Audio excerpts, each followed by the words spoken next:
한국어 단어 조성 원리를 통한 한글 문해력 강좌 한자 공부의 왕도 68번째 시간 시작하도록 하겠습니다. 오늘도 우리는 3획에 해당하는 부수 하나를 체크하고 넘어갈 건데요.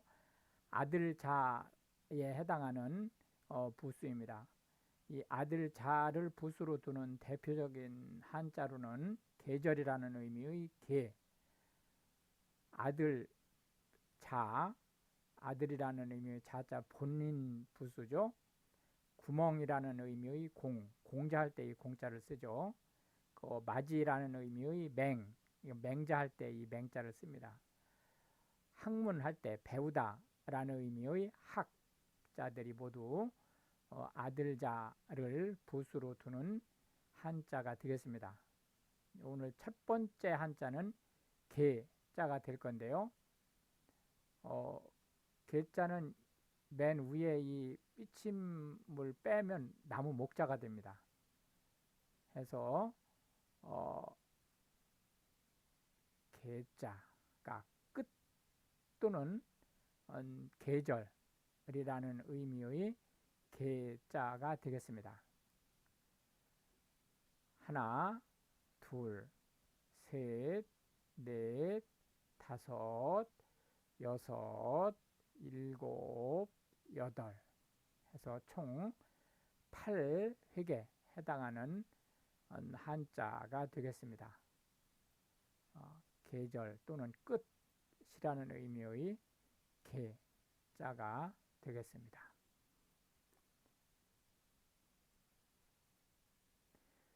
계절이라고 하면 봄, 여름, 가을, 겨울 이런 기후가 기후대에 의해서 변하는 게 아니고 시기, 그러니까 월에 의해서 변하는 거를 우리가 계절이라고 얘기를 하고, 사계는 사계절이란 뜻이죠. 이 절자가 지금 빠진 거죠. 봄, 여름, 가을, 겨울 이렇게 네 개의 계절을 합쳐서 사계라고 얘기를 하죠. 계간지라고 하는 것은 잡지를 계절마다 발행하는 것을 얘기합니다. 통상 이제 신문은 일간으로 발행을 하죠.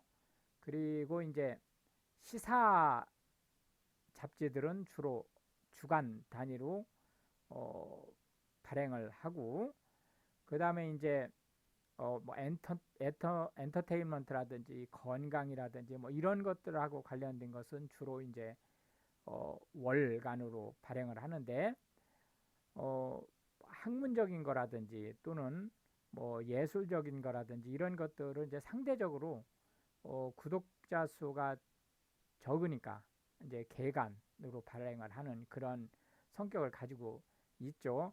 지금은 개간지가 별 의미가 이제 없어졌죠. 인터넷이 발달하면서 통상 우리가 올림픽 게임 하면 하계 올림픽을 얘기하는 거죠. 여름철 북반구로 볼 때 여름철에 개최가 되기 때문에 이제 학교에서 나들이 하는 것을 공식적으로 학습의 일환으로, 자연 학습의 일환으로 나들이 하는 것을 소풍이라고 하는데, 통상적으로 우리나라는 소풍을 춘계 소풍, 추계 소풍 이렇게 두 번, 춘계는 봄에, 추계는 가을에 가는 거죠. 이렇게 두 번 보통 소풍을 가게 되죠. 추계 체육대회 하면 통상적으로 체육대회는 우리가 한겨울이나 한여름에는 너무 덥거나 너무 추워서 체육대회를 하기에 적합지 않기 때문에 춘계 봄에 또는 추계 가을에 통상 체육대회를 하죠. 계절풍이라고 하는 것은 계절에 따라서 바람 부는 방향이 다른 것을 계절풍이라고 얘기합니다. 특히 인도양에서 계절풍은 배, 옛날엔 돛단배가 이제 주류를 이루었었으니까 그 배를 통한 무역을 하는데 직접적으로 도움을 줬기 때문에 무역풍이라는 말로 쓰이기도 했습니다. 지역적인 문제죠. 이제 월계수 도라고 하는 것은 월계나무라는 의미죠. 보통 요 하계 올림픽 때 우승자들에게 월계관을 만들어줬는데 이 월계수 잎으로 만든 것으로 알려져 있습니다. 계절학기라고 하는 것은 봄이나 가을에는 이제 메인 학기가 진행이 되죠. 겨울이나 여름에는 학기가 잠시 쉬게 되는데 그때 이제 특별 코र्스를 운영을 하는 것을 우리가 계절학기다 이렇게 얘기를 합니다. 동계훈련이라고 하는 것은 한겨울에 특히 가장 추울 때 1월 가장 추울 때 이제 군사훈련을 하는 것을 통상 우리가 동계훈련 이렇게 이제 얘기를 합니다. 물론 군사훈련만 하는 건 아니죠. 뭐 체육을 위한 부분도 있고 하지만 대표적인 것이 이제 동계훈련은 혹한기에 시행하는 군사훈련을 연상하게 한다. 이렇게 보시면 되겠습니다. 그림이라는 의미의 도자를 보겠습니다. 큰 입구 자를 1차 쓰고 그 다음에 작은 입구 자를 여러 개 쓰게 되겠죠. 해서 큰 입구 자 안에 작은 입구 자가 하나, 그 다음에 이제 돌아올 회자가 하나 이렇게 하고 큰 입구 자를 마무리하면 그림이라는 의미의 도자가 되겠습니다. 하나, 둘, 셋, 넷, 다섯, 여섯, 일곱, 여덟, 아홉, 열, 열하나, 열둘, 열셋, 열넷 해서 총 14획에 해당하는 한자가 되겠습니다. 한 번 더 쓰고 단어를 한번 체크하는 거로 가겠습니다. 여기서 점을 찍고 이렇게 가도 되고 횡으로 하고 내려가도 상관없어요. 똑같은 글씨로 보시면 되겠습니다. 그림이라는 의미의 도자인데요. 도화지 그러면은 이 종이의 종류예요. 일반 용지보다는 좀 두껍고 바탕이 흰색인데다가 물을 잘 흡수하는 특수 용지로 만들어진 종이죠. 그래서 이거는 습화 즉 그림 그리는 연습용으로 많이 쓰이고 있습니다. 도면이라고 하는 것은 통상적으로 설계도를 얘기하는 거죠. 설계도면을 얘기한다. 근데 이제 지금은 꼭 설계도면이 아니라 무엇인가를 상세하게 풀어서 쓴 것을 다 도면이라는 말로 쓴다. 지도라고 하는 것은 지형지물, 특히 도로, 산세, 강, 그리고 그 거점을 표시할 수 있는 건물 이런 것들을 표시한 그림을 지도라고 얘기를 하고요. 도서라고 하는 것은 책을 얘기합니다. 그래서 도서관 하면 책을 모아놓은 빌딩을 얘기하죠. 그 도서관에서는 열람도 할 수 있고 빌릴 수도 있는 거죠. 의도라고 하는 것은 고의적으로 무엇인가를 하려고 하는 것을 의도라고 얘기를 합니다. 시도는 직접 실행해보는 것을 얘기합니다. 도모와 시도하다와 도모하다는 같은 말이에요. 그런데 시도하다는 행동에 주안점이 있고요. 도모하다는 그런 계획을 가지고 있다는 거에 주안점을 두고 있습니다. 또 의도하다라고 하는 것은 어떤 일을 계획적으로 또 의도적으로 시행하다라는 의미를 가지고 있고요. 도식이라고 하는 것은 풀어서 그림으로 나타낸 것을 얘기합니다. 부도라고 하는 것은 고승의 무덤, 탑을 얘기하는 거죠. 우리가 그 탑하면 전망대라든지 파수대 이런 것도 탑이지만,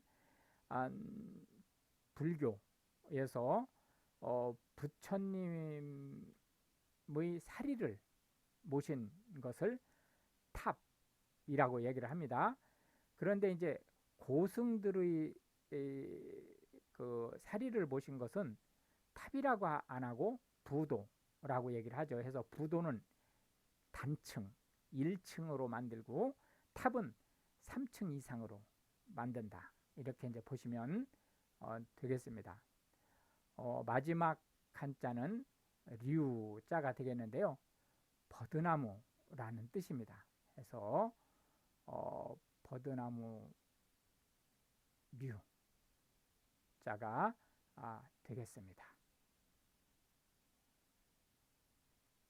한 번 더 써보겠습니다. 하나, 둘, 셋, 넷, 다섯, 여섯, 일곱, 여덟, 아홉 해서 총 9획에 해당하는 한자가 되겠습니다. 물론 이거를 하나, 둘, 셋 이렇게 세셔서 열획으로 해도 상관은 없습니다. 한 번 더 써보겠습니다. 이게 나무 목자죠. 여기다가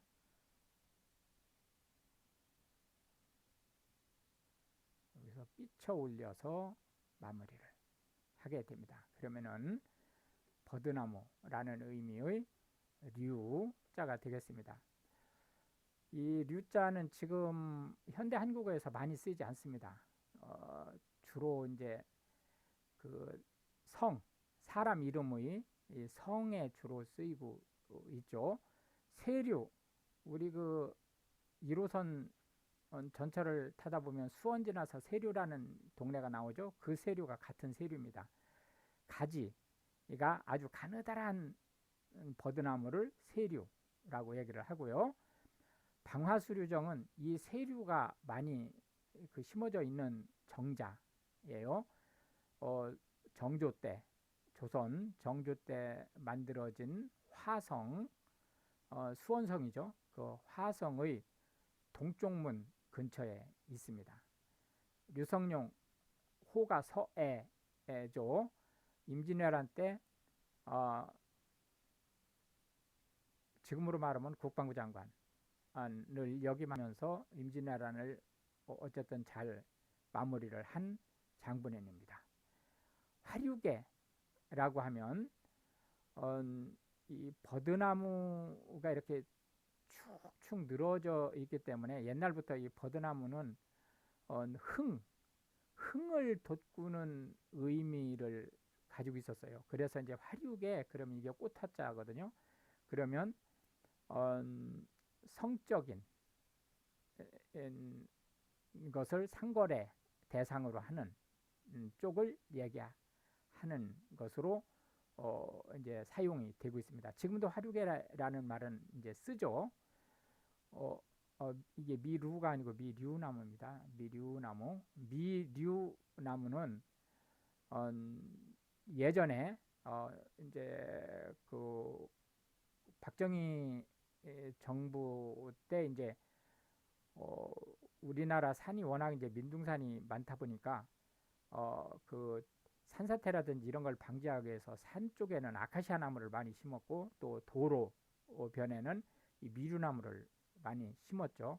해서 아주 키가 훌쩍하게 큰 나무를 이제 수입해서 심은 거죠. 물론 그 아카시아 나무도 수입해서 심은 거지만 지금은 이제 가로수도 주로 유실수로 많이 바뀌었고, 워낙 이제 지금은 산야 조성이 잘 돼 있기 때문에 아카시아 나무가 다른 나무들을 못 살게 굴기 때문에 이제 아카시아 나무는 다 제거하는 그런 형태로 바뀌었지만, 어쨌든 이제 그런 역사를 가지고 있다.